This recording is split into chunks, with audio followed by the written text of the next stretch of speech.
Hey there, I'm Johnny Mac with your daily comedy news. Nikki Glaser was on Mike Birbiglia's podcast. Nikki's agent's getting it done. Birbiglia was the it comic this week. Sure. So she made an appearance there. What a coincidence. Nikki told Mike she learned that Lana Del Rey was not a fan of Nikki Glaser's jokes. According to Nikki, a friend of hers was at a party and met whom they described as a gorgeous woman. They started to share details about their lives. The friend writes for Nikki Glaser. The gorgeous woman walked away. Another party goer approached Nikki Glaser's friend and said, "What were you talking to Lana Del Rey about?" Apparently, the friend heard from Lana Del Rey, or a friend of Lana Del Rey's. "I like Nikki, but I wish she wasn't so dirty." Glaser said, "I was sad because I love Lana Del Rey. I thought she would have been into that stuff, and now I'm like, oh my God. It was helpful advice. At first I was like, how dare she? And then I was like, I've got some notes too for her. She's one of the best brilliant artists ever, and yet I'm entitled to not like things of hers. There are songs that I'm like, so she's allowed to be about me. I took the note, and I'm working on it." Nikki says she took the criticism seriously. It's not just to appeal to her, but to appeal to people who like her.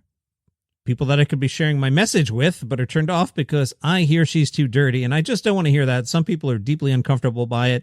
It's not even like they're prude. It's like, ew, it's gross. Are we going to see some sort of major comedic pivot by Nikki Glaser? Seems to be a week for angry articles. I enjoyed this one from savingcountrymusic.com. Apparently, they didn't find the totally not Garth Brooks segments of Tom Segura's Bad Thoughts as hilarious as I did. I had commented, I could watch Segura do totally not Garth Brooks all day, every day. If Segura wants to turn that into a 1 hour a week series, I'll watch it. SavingCountryMusic.com wrote, long story short, Tom Segura loves to poke fun of Brooks and what many perceive as Garth's over-the-top persona. It's been a favorite topic of Segura going back to 2018. At this point, the whole where are the bodies Garth thing has been used for so long, it's grown pretty stale. Oh, no, it hasn't. Not at all. No. But Tom Segura decided to take the joke to its ultimate conclusion by portraying a very Garth-like character in the short-run Netflix comedy series called Bad Thoughts that debuted on May 13th. I feel like the short run is trying to be a dig there. It was just a 6-episode series. It's not crazy that something on Netflix is only 6 episodes. It's not 1984 anymore. Throughout the 6 episodes, Tom Segura portrays multiple dark characters in unthinkable situations and fantasies. One such character is a global country music superstar who kidnaps his own fans and forces them to live with little food in an old Western-like town to help inspire him to write new hit songs. You can hear me cracking up. I'm just thinking back to the sketch. I loved it. Though the character's name is Rex Henley, it's clearly a goof on Garth Brooks. SavingCountryMusic.com writes, as a country fan, a comedy fan, and maybe even as a Garth Brooks fan, you were hoping this could result in some fun laughs, but unfortunately, Tom Segura's Bad Thoughts doesn't deliver. And forget the tie to the country music universe and Garth Brooks. The series of 6 20-minute or so episodes really just isn't that funny at all, except for in fleeting moments. Oh, I disagree. It is hilarious. I can't get enough of Bad Thoughts. It's only the first few episodes where the Rex Henley character is seen, and despite the insane premise, it might be some of the most tame moments of the series. That is true. I want to tell my adult son to watch it, and I don't have the courage to tell my adult son to watch it because it's naughty.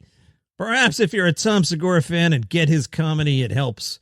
But if you're a country fan who loves to poke fun at Garth Brooks yourself, just don't bother. Garth Brooks offers more comedy inadvertently. Okay. Kevin Hart spoke to Fortune about his rejections over the years and said, I can't narrow it down to one. Not getting into comedy clubs early on in my career, not getting chosen for comedy festivals, not getting movie roles that I thought were perfect roles for me, not getting SNL when I thought SNL was the biggest and best thing for me.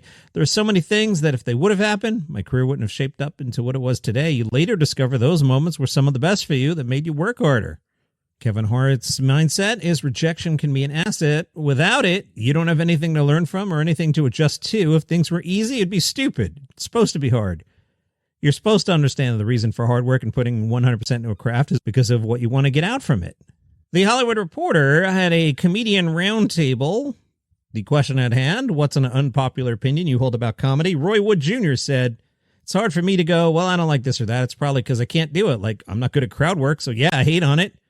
But it's what the streets have chosen. Hassan Minhaj said the art form is bigger than ever. So when people critique it, I'm like, there are more comedians doing theaters and arenas than ever, so take the good with the bad.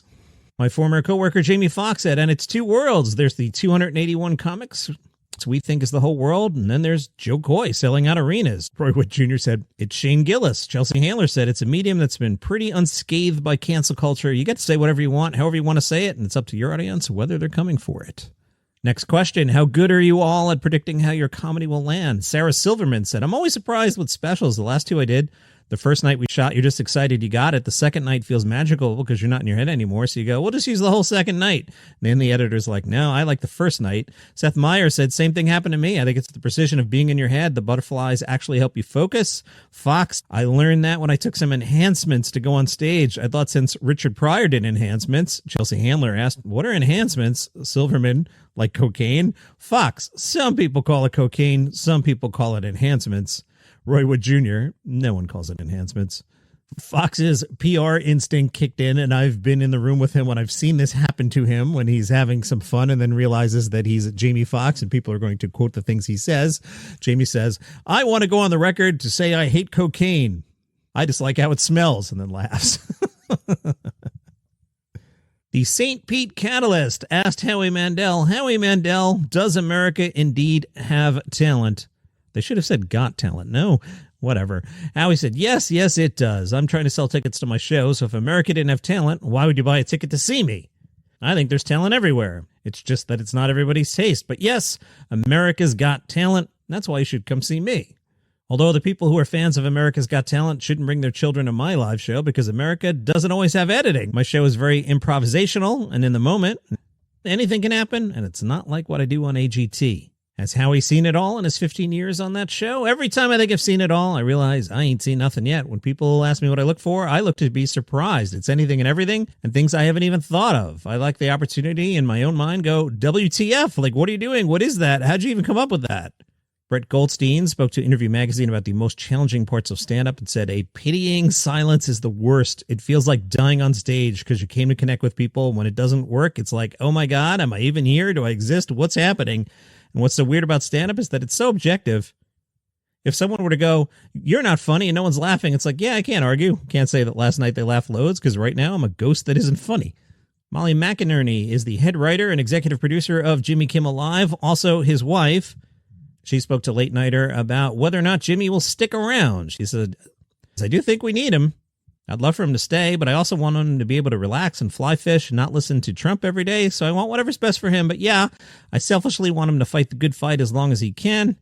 When you wake up in the morning and it's like Donald Trump wants to put people in Alcatraz, you're like, oh, I don't think we should do the funny bit on the boulevard today. We want to deliver these funny bits, and these things can take people out of the news, but when you're so overwhelmed by the news, you're like, wait, we got to call him out on a thing he just said today. Jimmy Kimmel's contract runs through next fall, the 25-26 season, so we got another year of him at least. My take, just negotiate down, dude. You already got the summer off. Stretch out the Christmas break. Do the permanent guest host thing on Monday and tell them you'll host Tuesday, Wednesday, Thursday, and let Friday be a rerun, or I don't even know what's on Friday.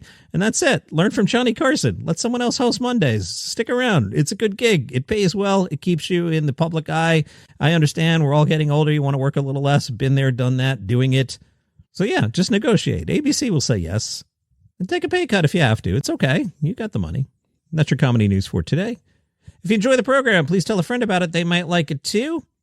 If you would like the program without commercial interruption or feed drops, how you can do that is if you're on Apple Podcasts, click the banner that says Uninterrupted Podcasts. If you're not on Apple, check the show notes or go to calaroga.com/plus, and all that will walk you through how to get the show without ads or without feed drops. See you tomorrow.